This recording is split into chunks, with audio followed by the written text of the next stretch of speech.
Awesome. Everyone, welcome. Good afternoon, everyone, or good morning, depending on your time zone. Welcome. We're going to get started. We've got lots of people here already. So welcome to the Citylitics Wind Future Infrastructure Projects. And today is going to be slightly different than our other webinars. We've got lots of tips and tricks and things to help you excel your, fill your sales pipeline into the future long before an RFP is actually drafted. So let's go to the first slide, please, Ahmed. So some housekeeping notes. Please, if you have any questions or comments or anything else, please put them in the chat. We will either answer them today or we will follow up for sure. This is going to be recorded and available to anyone who registered. Today's presentation will talk about just understanding who Citylitics are, why we're doing what we're doing, how this works and everything else. But really the whole presentation is on what is early sales intelligence and how can you engage those cities and municipalities with that pre-RFP information and really get ahead of your competition. And then finally, tips and tricks for actioning that intelligence to get ahead. Again, there'll be a live question and answer at the end. We can unmute people if people have a specific question. But other than that, let's get into today's topic. And I get to the honor of introducing the speaker, our CEO of Citylitics, Ahmed Badruddin. He is a pioneer in data and AI for infrastructure market, for the specific public infrastructure markets. He's worked with thousands of teams, and I've had the pleasure of witnessing how he's working with teams in the public service industry and public sector, infrastructure sector. I've seen amazing successes. I've seen some really challenging failures that we've learned things from, and then we've seen everything in between. He is a proud father, but more importantly, he is a huge soccer fan. If you ever want to talk soccer, and it's really football and Bayern Munich, this is the guy to talk to. So without any further ado, Ahmed, take it away. Thank you, Angie, and welcome everyone to the webinar. Hope to share some of the learnings that we've had around how to best engage with cities before RFP. As Angie mentioned, started the company about 10 years ago, and since then we've built up a customer base of hundreds of companies, and we've seen hundreds of sales teams that try a lot of different things to grow their sales pipelines, engage with cities at the earlier stages, and I'm hopeful that we've distilled that down to a few actionable tips that will be helpful for everyone. So today I'll cover a little bit of introduction for a lot of folks here that may not be as familiar with Citylitics and what we mean by early sales intelligence. Speak a little bit in terms of how we've seen our best users engage with cities before RFP and what are some, call it, templates and tips that we've seen, and also a few, I would say, very creative and unorthodox ways as well that we've seen our users leverage the intelligence that we deliver to engage with cities before RFP. So hopefully it's an actionable, useful webinar for you all, and feel free to throw in any questions you have in the chat. We'll start with, our whole focus is around business development and sales professionals in infrastructure markets. And, I'd say they're targeting cities, utilities for large specialized infrastructure projects. And it's a pretty demanding and challenging job. There's a lot of different cities are not the easiest customers to break into. And so when you think about the day-to-day, a lot of it is going to trade shows, network with potential partners or customers, keep up with trends, expand relationships. So try to find other projects in your strike zone, educate partners and future customers about your solutions and services, supporting new initiatives. So oftentimes, company strategy or company management adapts, and there's new growth initiatives or the acquisitions or new product launches, and determining how to apply that to our territory, and responding to bids and RFPs too. We've seen a lot of our customers go through this process, and it's a very demanding process. It's countless hours of strategic positioning. It's always a scramble, oftentimes too, especially when that involved early. And then finally, a lot of the projects get developed over many years, and part of the role is tracking these opportunities, keeping a close eye, making sure not missing a critical event that happens along the way where the opportunity moves forward. So we're really very focused on business development and sales professionals, infrastructure markets. They are who we serve. We have thousands of such users and actively relying on us for sales intelligence. And a little bit about us as a company. We're really focused on sales intelligence on what we call future infrastructure projects in the US and Canada. We're helping our customers that range from manufacturers, suppliers, engineering companies, construction companies in terms of pre-positioning for future projects. We like to say win them before they become an RFP, strengthen their pipelines, get more intelligence that even allows them to deepen existing customer relationships, and also, execute on strategic marketing campaigns. Yeah, offices in Toronto, Austin, Texas, Milwaukee. And we started with water, wastewater infrastructure. Since then, we expanded into transportation and broadband and power electricity. And those are the main verticals we're serving now. There's more that are on our roadmap. But we can definitely, if you have any specific questions about type of projects or verticals we track, happy to answer those as well. And when you think about what it takes to develop an infrastructure project and how long it takes to get an RFP, there is a multi-year process that happens, right? Cities start with some kind of discussion or planning around they've got a problem they've got to solve, or maybe it's population growth and it's they've got expanded infrastructure. Maybe there are specific regulations they're not able to meet. Maybe they're just aging infrastructure. So there's a number of factors that lead to them requiring new infrastructure. And then typically they're studying the problem, they're doing feasibility studies, assessments, and then they go to a pre-design stage to estimate what this project will entail and require. And then, they're looking for financing, whether it's grants, bonds, loans, and whatnot. And then after years of that, then the project goes to RFP. And one thing to highlight at Citylitics is we don't track RFPs. There's a lot of great solutions in the market that track RFPs and onwards.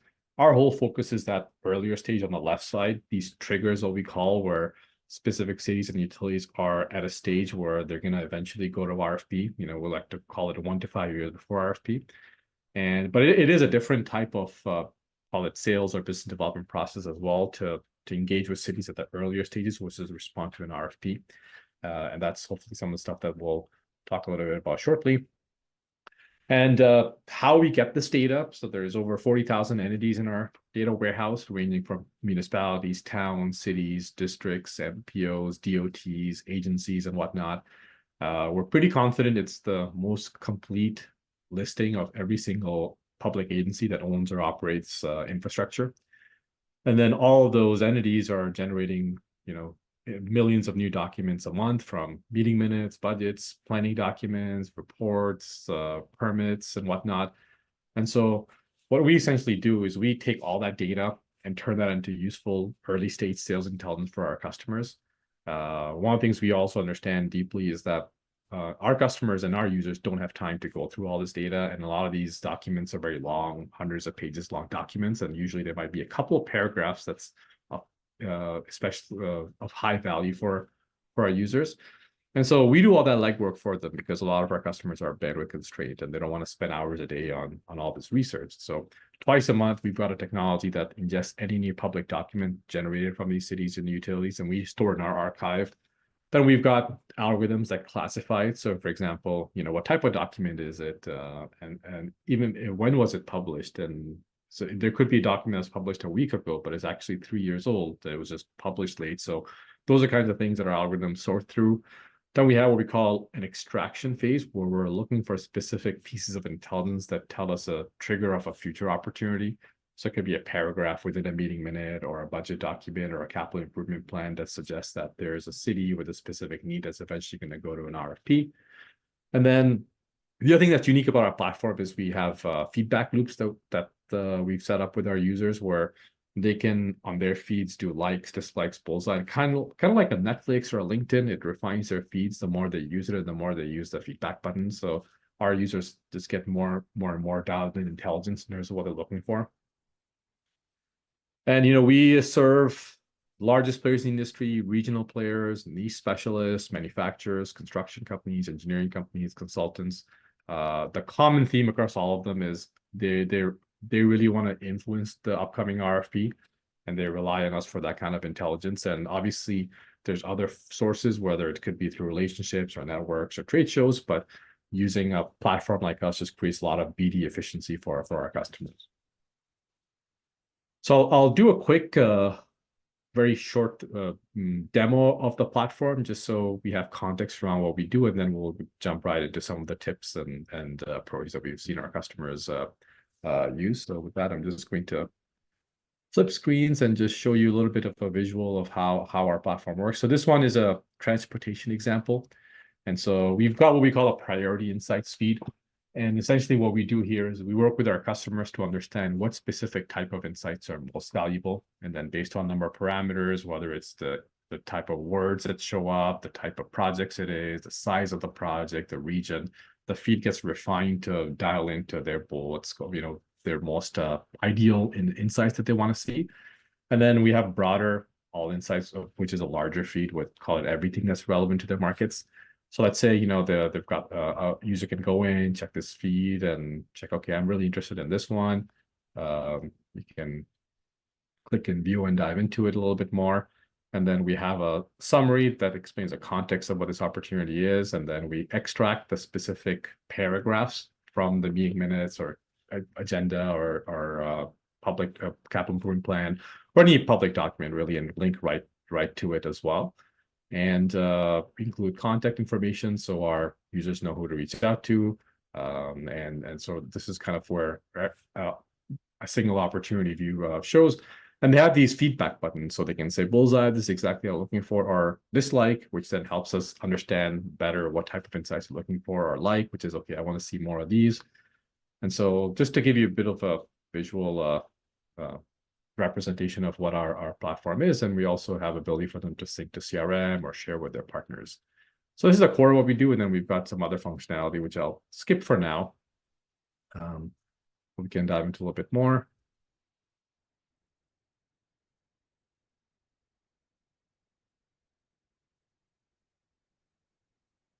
But jumping right into, what we've learned from hundreds of customers and teams in terms of what are the top tips, and if it is still down to our top 5.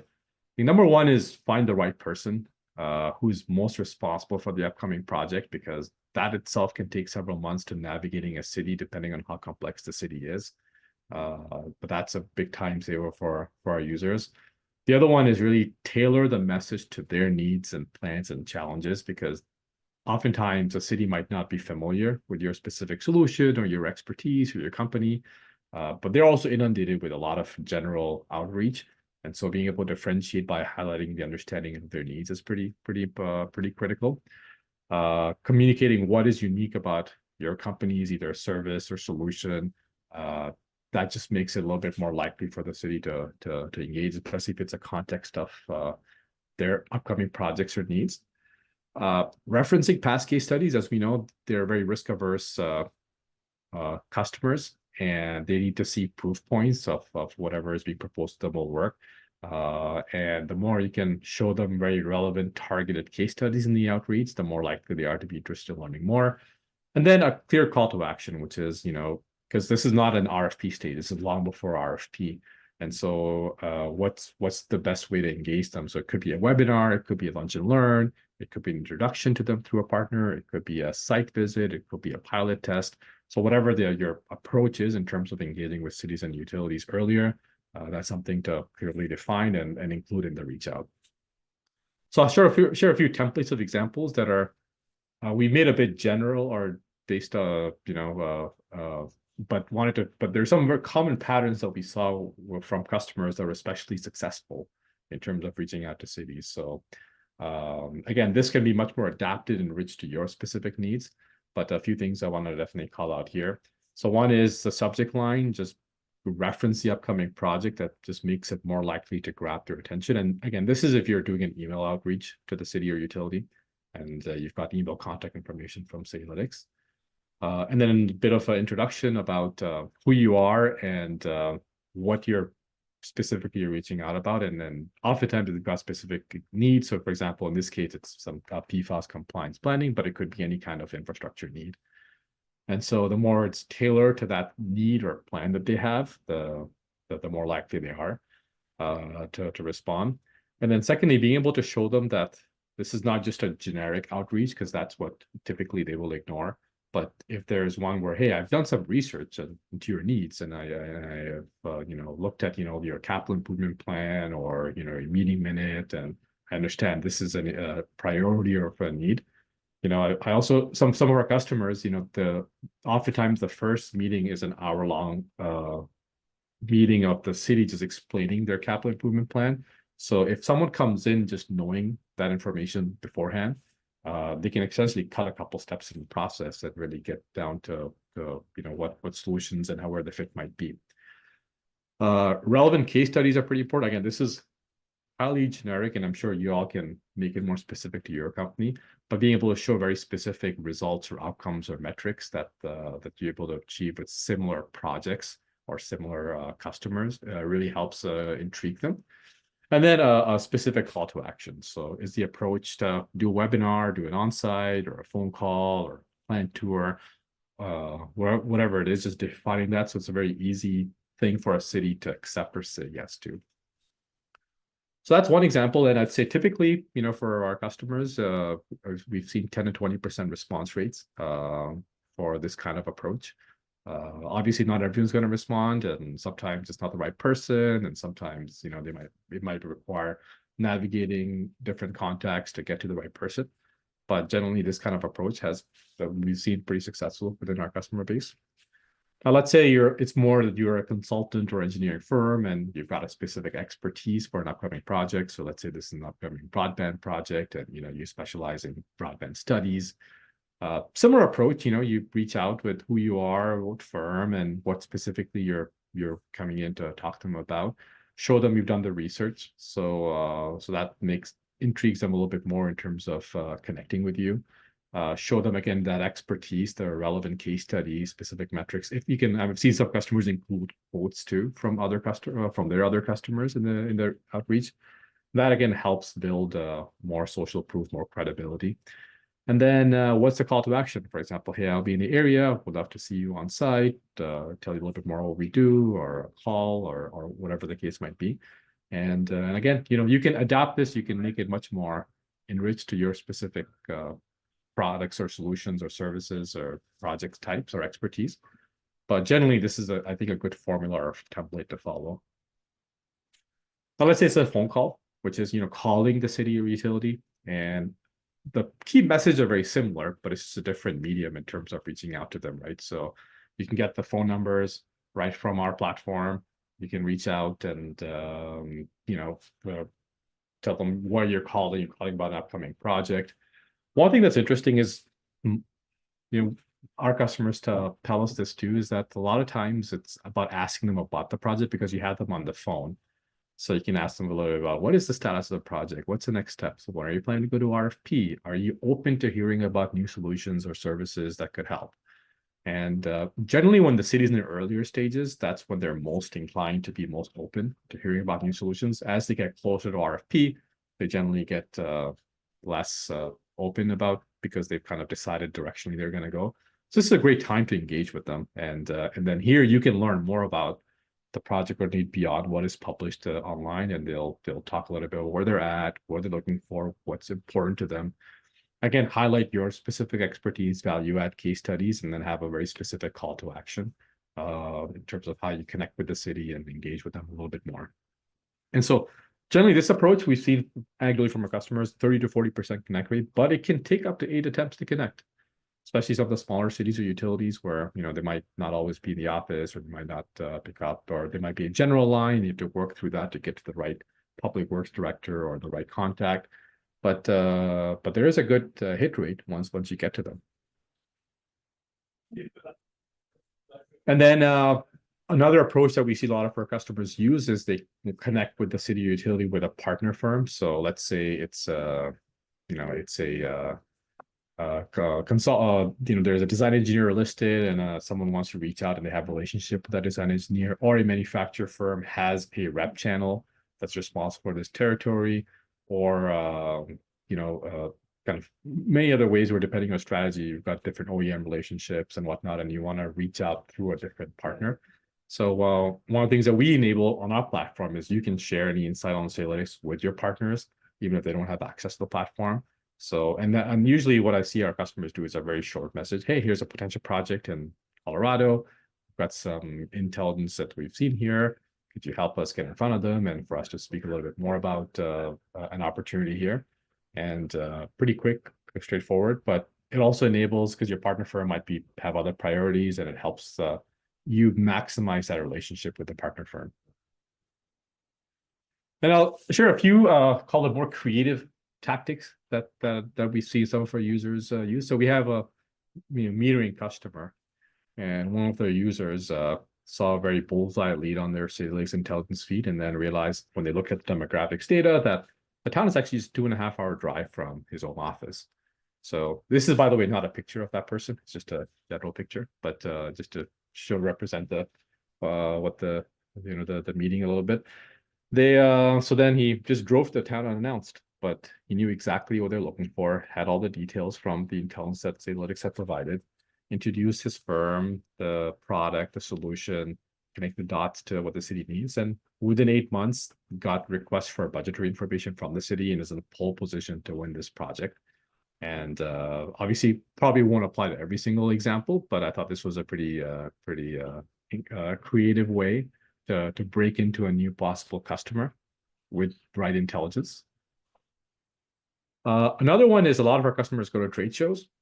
And so one of our users, what she did was she used the filters and action list functionality to shortlist which prospects are likely going to that trade show based on where that trade show was. Warm called 4 of them ahead of the trade show, had a lot of intelligence from Citylitics around what they need. And one of them turned into a promising opportunity, and she was able to leverage the trade show to get more face time with the prospective customers and deepen the relationships.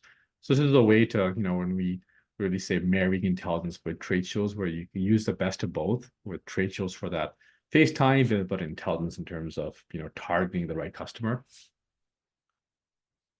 And then finally, another interesting tactic we've seen some customers use is LinkedIn. So they use Citylitics to identify these are top prospects that are worth reaching out to. They fit a criteria, they're in the strike zone. And then they identify them on LinkedIn and identify multiple stakeholders and connect with them on LinkedIn. And after having like an initial conversation with LinkedIn, then they convert it to more of a live opportunity to meet with them or engage them or do a web call or a visit. So see, that is another approach in terms of connecting with customers that I'll share.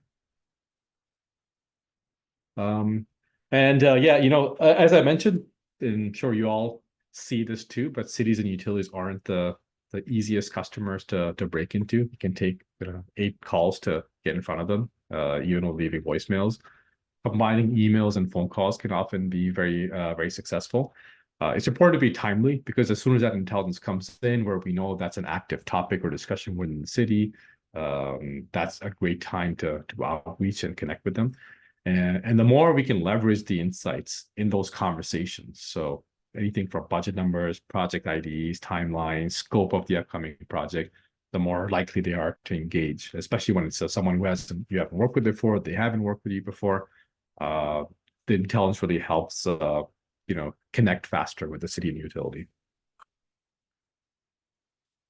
On our platform, we've built a couple of different functionality to support these different outreach messages, so outreach approaches.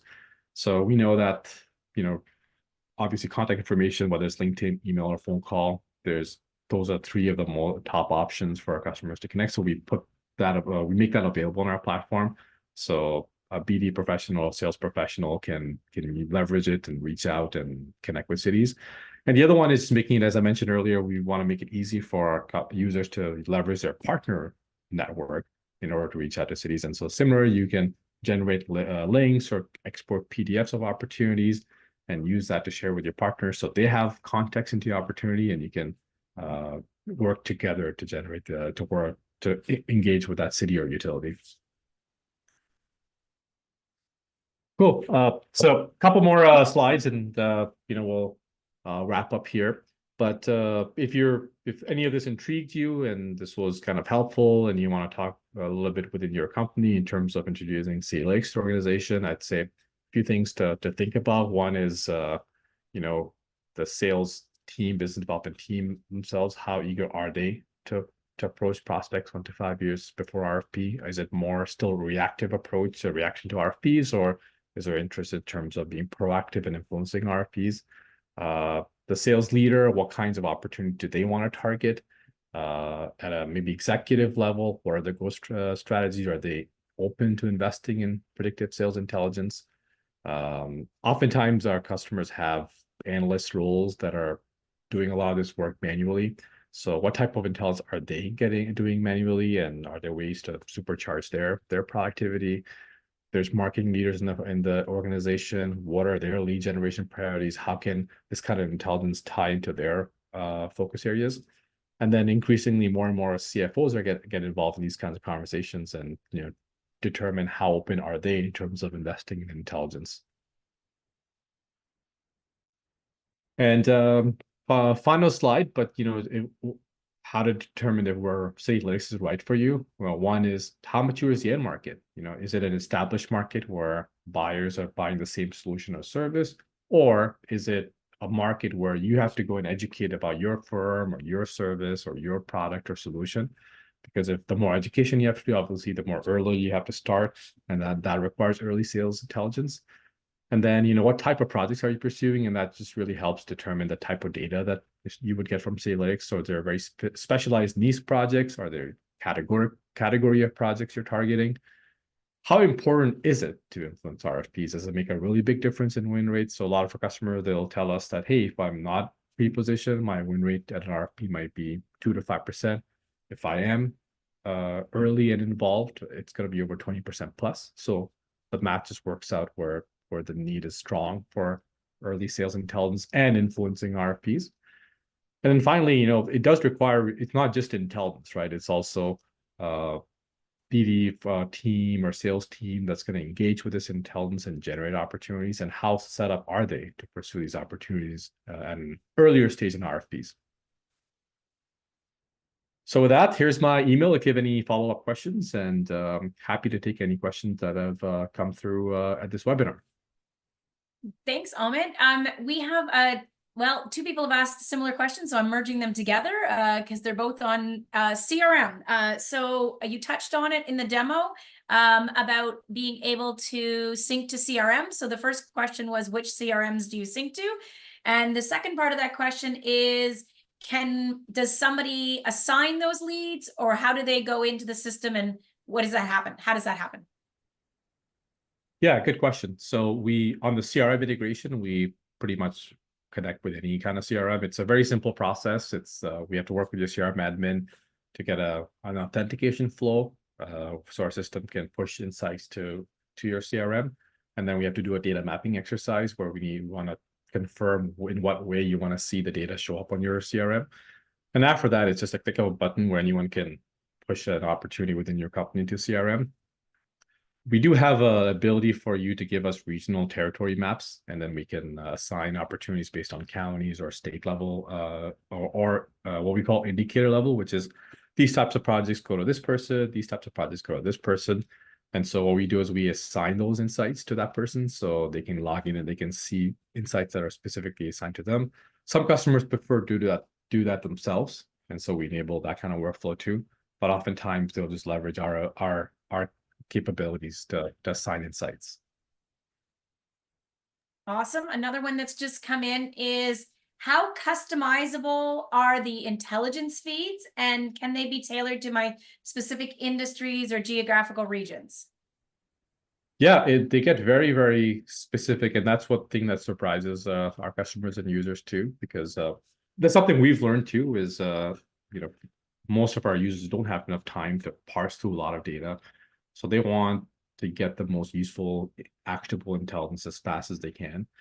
And so we will configure their feeds based on the types of projects they're going after, specific, what we call really exciting keywords that get them really excited, or negative keywords, which is if this term shows up, we're not interested, deprioritize it. Regional, so there's certain county or state level filters where those areas are just more rich for you all to pursue. Size of the entity. So there's a bunch of different parameters that we use. And so we work pretty closely with our customers and they can identify this is what we're looking for. and then we configure it. And then we have an ongoing feedback loop, like you saw the like dislike bullseye functionality. But even regularly as a customer, we anywhere from every month to every 3 months, we meet with our customers, hear from them what's working, what can be refined further.